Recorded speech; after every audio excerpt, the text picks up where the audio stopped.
are certain words creeping into his conversation. Words like swell. Aha! And so's your old man. But if so, my friends. Friends, either you are closing your eyes to a situation you do not wish to acknowledge, or you are unaware of the potential for dialect disaster lying in wait for you within the chapters of your novel.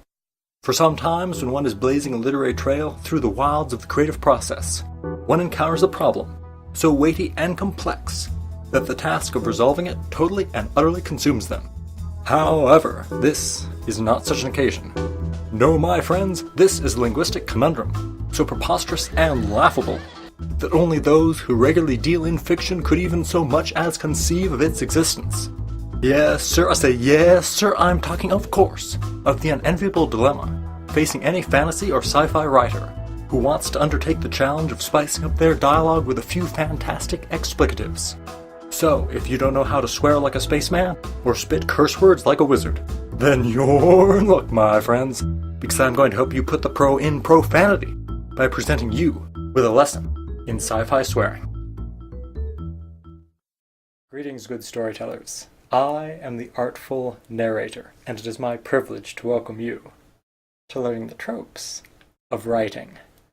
Now, we have already looked at why we may be, for the most part, willing to suspend our disbelief and reason that English-speaking Klingon is, in reality, speaking in his own language, which, in turn, is being translated, complete with lip sync, all for our convenience.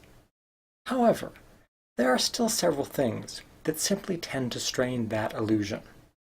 For instance, while many words and phrases have roughly the same connotation, the setting of the story can render some variations more apropos than others.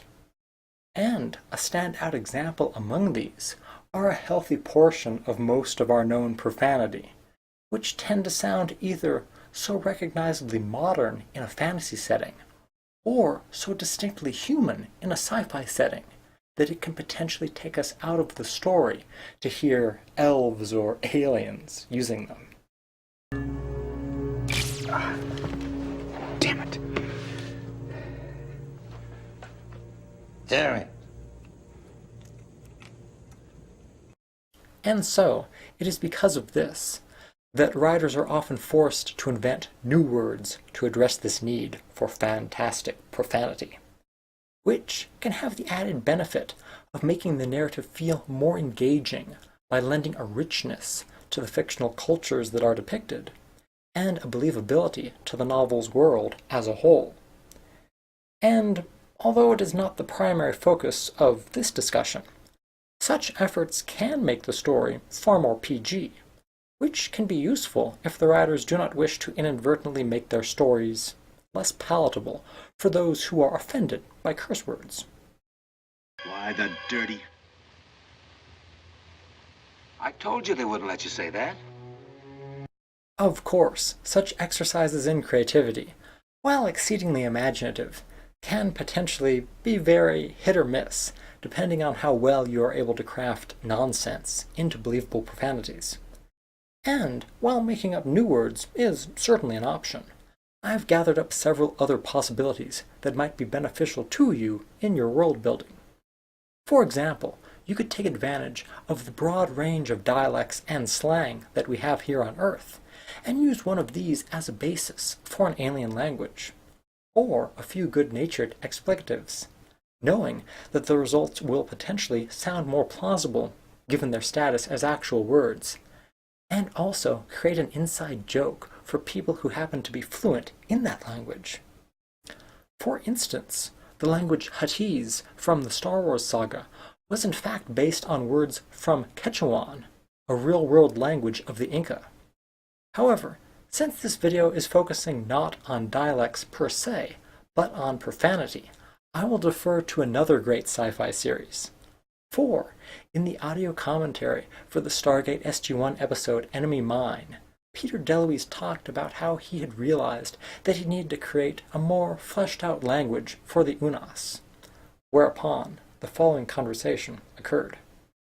I set out to write like a 25-word language that would cover all the basics. Oh, yeah. With heavy consonant sounds, right? Right. And that's just where I started. I just created a dictionary for myself. Oh, that's so cool. Yeah. Well, I'm going to make a suggestion to you next time Yeah. that if you ever write these, like, you include the word numpty. Okay. Numpty. And it's actually slang in Britain for idiot. and if one of these guys looks at the other guy and says numpty, Yeah. it'll basically be going, you're an idiot. You're an idiot. Or, since this really is about building your story's world and the expressions that your fantasy cultures use, you could choose to utilize the lore that you've already built for your story's universe by having the characters cussing make reference to in-universe concepts and customs. The benefit of this is that you do not need to worry about making up new words that sound plausible. Instead, you can repurpose existing words as replacements for known profanities. For example, in the wonderfully 90s and surprisingly Shakespearean Beast Wars Transformers, the titular Transformers made use of a wide variety of Cybertronian equivalents to our known expressions. For example, using the word slag, which is a form of metal waste made when smelting alloys, as a substitute for crap, or other equivalents. Allowing rascals like Rat Trap to use the kind of appropriately colorful language that is fitting for a delightfully dirty scoundrel like him. Yeah? And you can just kiss my skid plate, fearless leader. What? What's with you two? My gearbox hanging out or something? Not only that, but the servant butts are walking around minus their torso plates, you know what I mean? Of course, all of these have been variations on a theme, and all require you to either brainstorm new words, hunt for foreign phrases, or research appropriate equivalents to our own explicatives. And at this point in my personal search, I was still stumped for a solution to this profanity problem in my own fantasy novel. However, it was then that I happened to find an article by Elizabeth Sims, titled, "How to Use Profanity and Other Raw Talk in Your Fiction." And, while not focused on the problem of how to implement said profanity in a fantasy setting, I still found her final point eminently helpful, for she spoke about how in King Lear Shakespeare delivered, as she put it, the mother of all literary cuss-outs. Genius. He's a genius, the genius, the most human there's ever been. Elaborating on how he managed this without actually using profanity or obscenity as we know it, instead opting for terrifically imaginative vulgarisms. Always he chooses the best words, new, beautiful, brilliant words. Of course, this is not likely to work if you are looking to create a slur in the vein of Harry Potter's Mudbloods, or establish recognizable curse words for your characters to repeatedly use.